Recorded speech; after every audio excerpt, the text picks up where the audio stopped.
आज हम पढ़ने जा रहे हैं 8th क्लास की पूर्वी बुक का unit first wit and wisdom का chapter 1 the wit that won hearts, meaning की वह समझदारी जो लोगों के दिल जीत लेती है।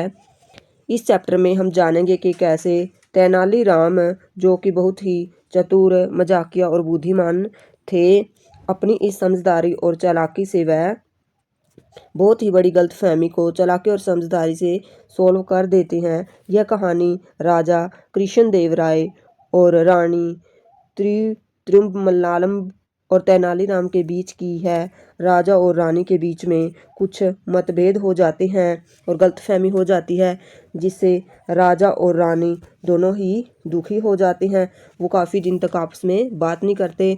फिर एंट्री होती है तेनालीराम की, जो अपनी बुद्धि और समझदारी से सब कुछ ठीक कर देते हैं। तो चलिए पढ़ते हैं इस इंटरेस्टिंग और इंस्पिरेशंग स्टोरी को, जो हमें सिखाएगी कि हमें समझदारी से किसी का भी दिल हम जीत लेते हैं। Let's start. In Vijayanagar empire was renowned for its glory, wealth and culture achievement. कहते हैं कि विजयनगर का राज्य, जो कि रिनाउड होता है, वेल नोन, बहुत ही अच्छे तरीके से जाना जाता था। किसके कारण? उसकी ग्लोरी, वेल्थ और कल्चर अचीवमेंट्स के साथ। यानी कि वहाँ बिल्कुल ज़्यादा खुशहाली थी, धन था और कल्चर अचीवमेंट वहाँ पर थी। Among its many illustrate rulers, king Ramakrishna Dev Raya stood out as a wise and powerful monarch. तो बोला जाता है कि इल्स्ट्रेट्स होते हैं बच्चे उदाहरण या फिर रिस्पेक्टेड एंड फेमस। बोला जाता है कि वहाँ पर जो रूलर था राजा कृष्णदेव राय, वो बहुत ही ज़्यादा रिस्पेक्टेड एंड फेमस थे और उन्होंने उस विजयनगर पे राज किया था 1509 से 29 तक। और his region is often refer to as the golden era of Vijayanagar empire. और कहते हैं कि जिस टाइम पर वो गद्दी पर बैठे थे और जिस टाइम तक बैठे रहे, उस टाइम को वहाँ का गोल्डन एरा बोला जाता है। A time when art, literature and architecture flourished. और उनके टाइम में ये सभी चीज़ें का बहुत ही ज़्यादा विकास हुआ था, चाहे वो आर्ट हो, चाहे लिटरेचर हो, चाहे आर्किटेक्चर हो। A great pattern of learning, Krishnadeva Raya was not only an eminent warrior but also a gifted poet. तो बोला जाता है कि जो हमारे पैटर्न होता है, स्पोर्टर, जो उनके स्पोर्टर थे, उनका स्पोर्टर जो हमारे कृष्णदेव राय थे, उनके स्पोर्टर क्या थे? वो लर्निंग करते थे। और सिर्फ वो लर्निंग ही नहीं करते थे, उसके साथ वो एक गिफ्टेड पोइट भी थे और अच्छे योद्धा भी थे। His works such as the epic Amuktamalyada and the Sanskrit drama Jambavati प्रणयामत are acclaimed even today. Acclaimed होता है आज भी अच्छे तरीके से जाने जाते हैं।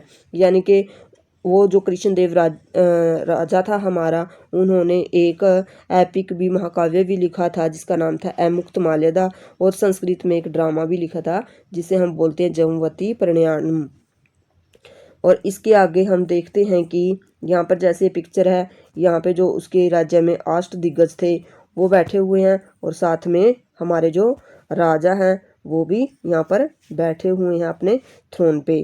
Krishnadeva Raya court was home to 8 celebrated poet. वो कहते हैं कि उनका जो दरबार था उसमें बिल्कुल अच्छे से पोइट भी होते थे, कलेक्टिव नाउन एज द अष्टदिग्गज। और वो जो 8 लोगों का समूह था उसको अष्टदिग्गज बोला जाता था। These poet including Allasani, Peddana and Tenali Ramakrishna. उसमें बोला जाता है कि एक अलसानी था और एक तेनालीराम बिल्कुल अच्छे थे। Enriched the literary tradition with their masterpiece. और इन्होंने बहुत ही अच्छे अपने मास्टरपीस राइट किए थे। Tenali Ramakrishna in the particular was known for his quick wit and humour, earning him a special place in king court as both has a poet and a witty advisor. तो जो इन 8 में से जो तेनाली रामकृष्ण थे वो किसके लिए जाने जाते थे? स्पेशली अपनी विट और ह्यूमर के लिए, अपनी बुद्धि और समझदारी के और मजाकिया स्वभाव के लिए जाने जाते हैं, जिसके कारण उनका उन अष्ट दिग्गज में से सबसे मेन प्लेस बन चुका था। और वो पोइट जो हमारा राजा था उसके एक पर्सनल पोइट और विटी सलाहकार भी वो बन गए थे। His clever solution of seemingly insurmountable. Insurmountable होता है अनफेडेबल, यानी कि वो जिस भी चीज़ पे कुछ भी आंसर देते थे वो कभी भी गलत नहीं होता था। और उससे क्या होता था? Problems made him a beloved figure in the empire's history. वो उसकी राजा की जो एम्पायर था उसको इंक्रीज़ करने में इनका बहुत ही बड़ा हाथ है।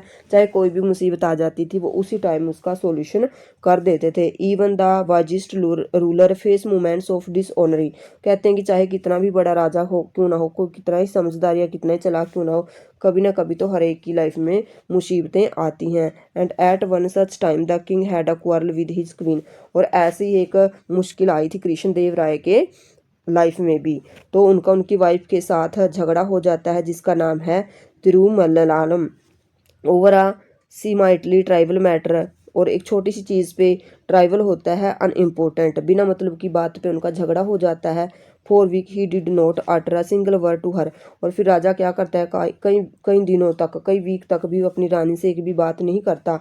And his frustration stopped visiting her all together, और उसके साथ भी वो नहीं रहता, क्यों, वो उससे गुस्सा था।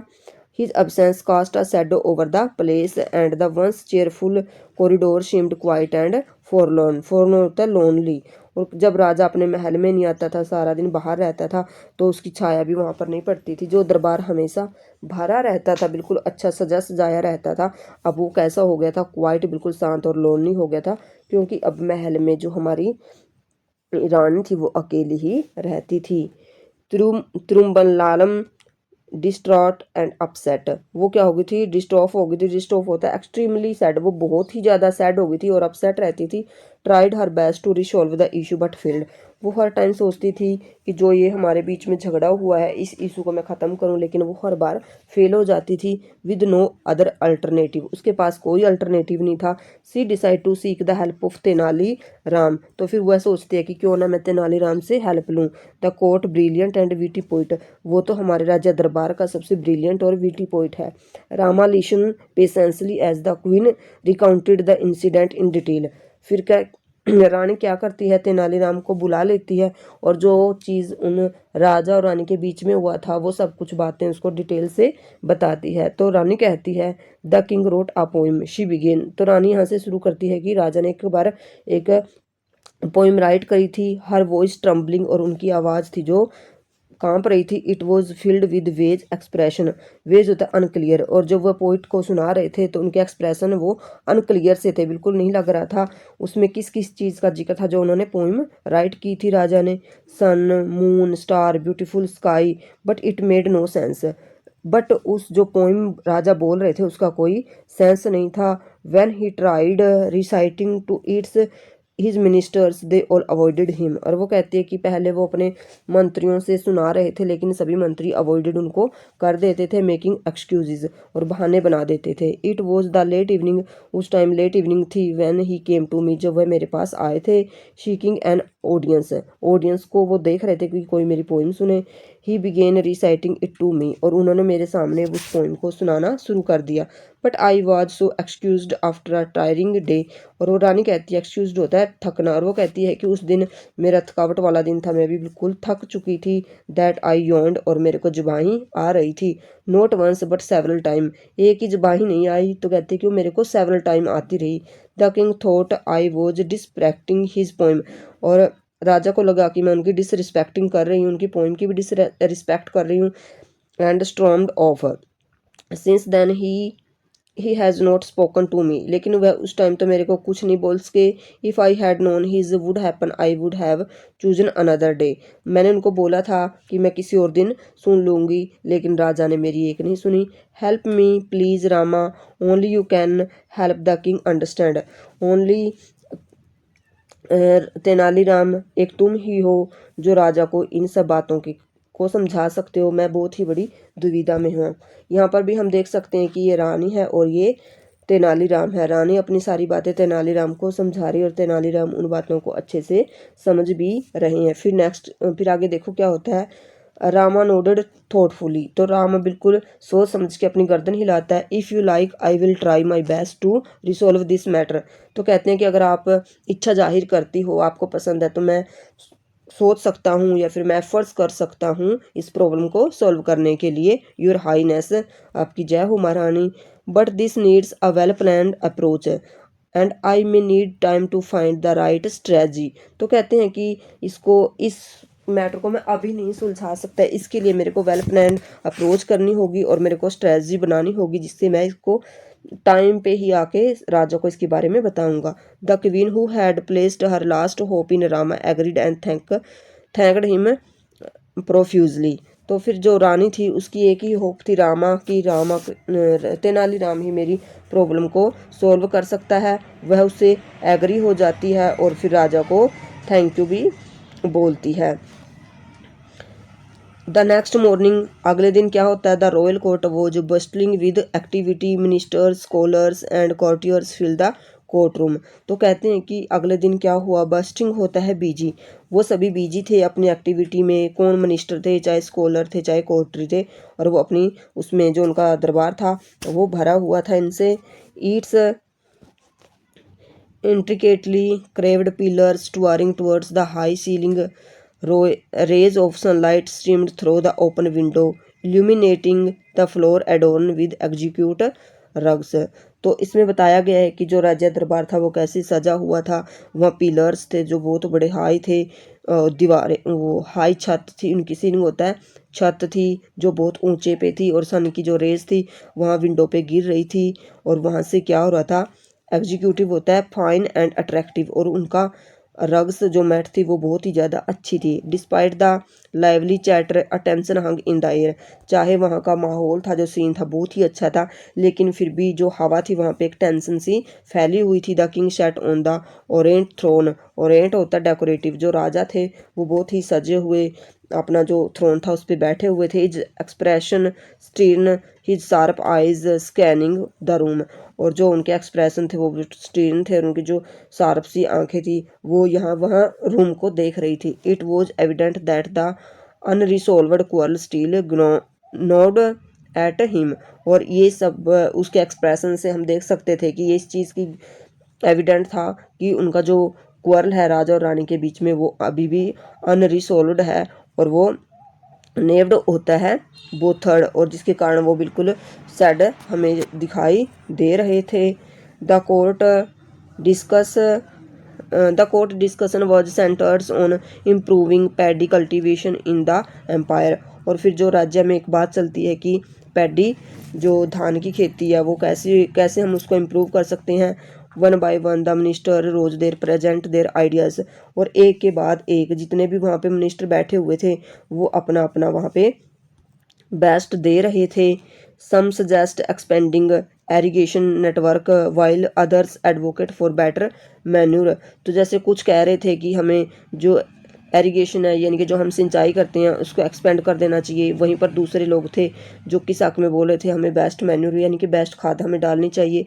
एमिड दिस सजेशंस, और उन्हीं सजेशन के बीच में से Tenaliram stood quietly at the edge of the court, edge होता है किनारा, और जो उनका राज्य दरबार था उसके एक किनारे पे खड़े हुए थे, observing everyone with an amused smile, और बिल्कुल मजाकिया सी हंसी वाली स्माइल लेके वो एक साइड खड़े हुए थे। ये सब हम यहाँ पिक्चर में भी देख सकते हैं। ये देखो कितना अच्छा उनका दरबार था, ये इनके पिलर थे, और ये इनके वहाँ पर अच्छे से उसको डेकोरेट किया गया था, और यहाँ दोनों साइड इनके जो मंत्री हैं वो बैठे हुए थे, और यहाँ पे ये जो बीच में है ये तेनालीराम है। Finally the king called upon Rama Tenaliram, the chatter in the court died down as all eye turn to him. तो फिर क्या होता है कि जब राजा है उनको बुलाते हैं कोर्ट में, तो सभी के सभी अपनी आंखें उसी साइड कर लेते हैं रामा को देखने के लिए। रामा अप्रोच्ड द थ्रोन, वो थ्रोन के पास पहुंचता है, carrying a plate full of paddy seeds, और उसने क्या किया हुआ है कि जो अपने हाथ में एक प्लेट ली हुई है और वो पैडी से भरी हुई है। Bowing low he again, your majesty I bring you are revolutionary type of paddy seeds.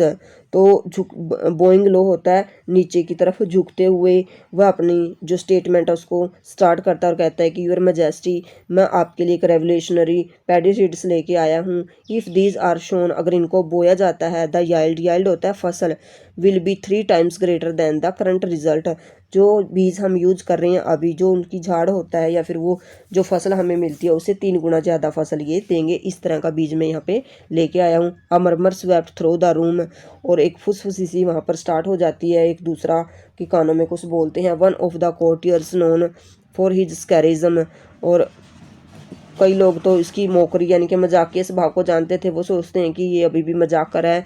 Whispers just loud enough to be heard, और थोड़े टाइम में फिर ऊंचा ऊंचा बोलना शुरू कर देते हैं। I wonder if these are magic seed, उनमें से next he shall claim they grow without water, उनमें से कुछ तो ऐसा बोलने लग जाते हैं क्या ये बिना पानी से हो जाएगा। अनदर मटर्स, और दूसरे बोलते हैं perhaps he found them on the moon, और दूसरे लोग उसका एक जैसे जो मंत्री थे वो मजाक उड़ाते हुए बोलते हैं कि यह बिना पानी से उगेगा, या फिर दूसरा कहता है या फिर तुम चांद से लेके आए हो इनको। Snickers rippled through the court, snicker होता है स्प्रेस्ड लाफ्टर, और फिर इस तरह से पूरे दरबार में हंसी मजाक फैल जाता है। The king frowned unimpressed that sound absurd, absurd होता है अलॉजिकल, और फिर राजा कहता है कि उनके जो दरबार है उसमें जो हंसी मजाक है वो बिल्कुल ज़्यादा फैल जाता है। He muttered such cultivation would need special soil manure and pest and insect reptiles, if by chance something were to go wrong our farmers would suffer. तो राजा उसकी बात सुन के कहता है कि चलो ठीक है, ये एक नई स्पेशल आप वैरायटी लेके आए हो, इसके लिए स्पेशल सोइल चाहती होगी, स्पेशल मैन्यूर, या फिर इंसेक्ट्स अलग अलग तरह के इनको चाहते होंगे। बाय चांस अगर ये चीज़ सभी रोंग हो जाती हैं तो फिर तो हमारे जो फार्मर हैं वो भूखे मर जाएंगे, वो तो सारी साल ऐसे ही रहेंगे। तो फिर राम है जो स्माइल्ड, वो स्माइल करता है। अनफेज्ड, अनफेज्ड होता है नोट वरीड, बिल्कुल भी चिंता नहीं करता हुआ बोलता है दैट मे बी ट्रू, हाँ ये सच है, ये हो भी सकता है your majesty, but the real issue lie note with the seeds themselves but with the person who show them. लेकिन वो कहता है कि जो मुश्किल है राजा, वो इन बीजों के साथ नहीं है, लेकिन जो खराबी होगी वो तो जो उस फार्मर में होगी या फिर उस आदमी में होगी जो इन बीजों को बीजेगा। Hush fell over the court, a Rama word hung in the air, और फिर क्या होता है कि रामा के ये वर्ड हवा में यहाँ वहाँ गूंजने लग जाते हैं। द किंग आईब्रो फ्यूरिड्स, और फिर राजा ऐसे बोहें चढ़ा के बोलते हैं what is wrong with the person, वह आदमी गलत कैसे हो सकता है। हु सीज द सीड्स, जो सीड को बोएगा। स्पीक क्लियरली रामा ही रोयड, और कहते हैं कि तुम रामा सही सही पॉइंट पे और अच्छे से बोलो। तो राजा दहाड़ता है। Rama glanced around the court, his sharp gaze meeting the sceptical eyes of the courtier, sceptical होता है डाउटफुल, और फिर जो रामा है वहाँ जो उनकी कोर्ट है वहाँ पे यहाँ वहाँ जाता है और अपनी जो शार्प निगाहें है, नज़र है, वो दौड़ाता उन पे। If one were to sow seeds without proper care, वो कहता है कि अगर हम सीड को बीज देते हैं लेकिन उसकी प्रॉपर केयर नहीं करते, no one would reap a good harvest, और इसके बाद हम उसकी अच्छी फसल नहीं ले सकते। ही शेड पूसिंग द इफेक्ट, और इस तरह उसका इफेक्ट नहीं आएगा, वो वहीं पे रुक जाएगा। And what if the person had a habit of yawing while showing, और वो कहते हैं कि अगर किसी आदमी को जबाही लेने की आदत हो शो इसको सीड को शो करते हुए, would not the seed scatter unevenly, और फिर स्कैटर होता है ऐसे बिखेरना, तो हम सीड को बिखेरेंगे ही नहीं, वो एक जगह ही, क्या पता एक ही जगह उनका ढेर लग जाए या फिर काफ़ी दूर दूर जाके वो गिरे, इससे भी तो हो सकता है कि उसकी फसल अच्छी ना हो।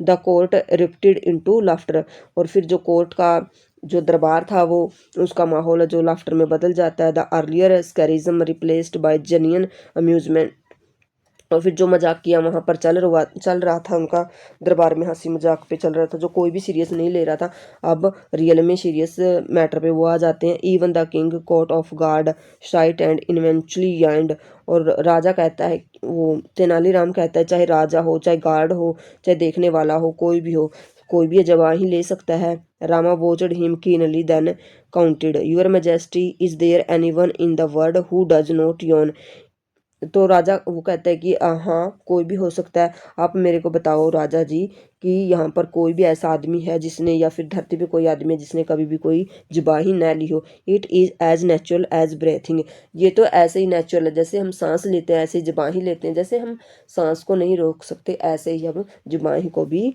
नहीं रोक सकते। The king's expression shifted as realisation down, और फिर वह बिल्कुल उसको जो राजा है उसको अपनी गलती रियलाइज हो जाती है। His mind raced back to the quarrel with the queen, और फिर उसकी जो माइंड है, उसका दिमाग है, वो जो उसकी रानी के साथ उसकी लड़ाई हुई थी वहाँ पहुँच जाता है। ही रिमेंबर्स स्कोल्डिंग हर हार्सली, और फिर वो कहता है कि मैंने मेरी रानी को कैसे बिल्कुल डांटा था, बिल्कुल बुरी तरह से, किसके कारण, yawing while he recited his poem, और जब मैं एक पोइम मेरी महारानी को सुना रहा था उस टाइम मैंने उसको डांटा था।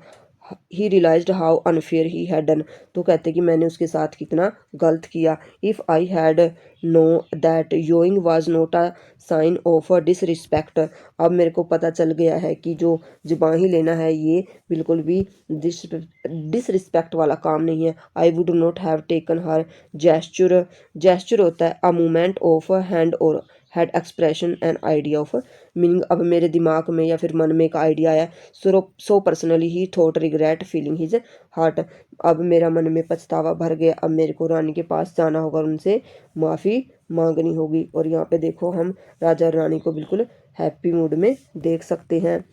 That evening the king approached the queen with the soften expression, और उसी शाम को फिर जो राजा होता अपनी रानी के पास जाता है बिल्कुल हल्के मन से और उनको बोलता है त्रिबलम, he began his voice gentle, और उनकी आवाज़ बिल्कुल नरम थी। आई हैव बीन फुलिश, मैं पागल हो चुका हूँ। I see how that I overreacted, मैंने बहुत ज़्यादा रिएक्ट किया था। I let my pride blind me, I am so sorry, तो फिर वो कहते कि मैंने आपके ऊपर बहुत ही ज़्यादा रिएक्ट कर दिया था और मैं घमंड में भर चुका था, अंधा हो चुका था, अब मैं सॉरी मांगता हूँ। The queen who had longed for his this moment, और वह रानी बहुत ही टाइम से इस समय की सोच रही थी कब ये समय आए कब राजा मेरे से माफ़ी मांगे। स्माइल्ड एंड रिप्लाइड, वह स्माइल करती है और फिर रिप्लाई करती है, if you like we can leave this square blind behind us, तो कहती है कि चलो अगर आप चाहते तो हम इस घड़े को पीछे छोड़ देते हैं। I would very much like to listen to your poem, अब मैं आपकी पोएम सुनने के लिए तैयार हूँ। Rama who had over created this statement felt victorious over और चेस्टर्ड होता है अरेंज्ड, तो राजा कहता है कोई बात नहीं, मैं अब बिल्कुल अच्छा फील कर रहा हूँ, मैं आपसे सॉरी मांगना चाहता हूँ। The king and the queen later presented him with valuable gifts for his service, और फिर राजा अपनी रानी के लिए काफ़ी सारे गिफ्ट देता है और उसकी अच्छी सेवा भी वो आपस में करते हैं। The royal couple's bond was reassured, उन दोनों का बॉन्ड फिर से हो जाता है।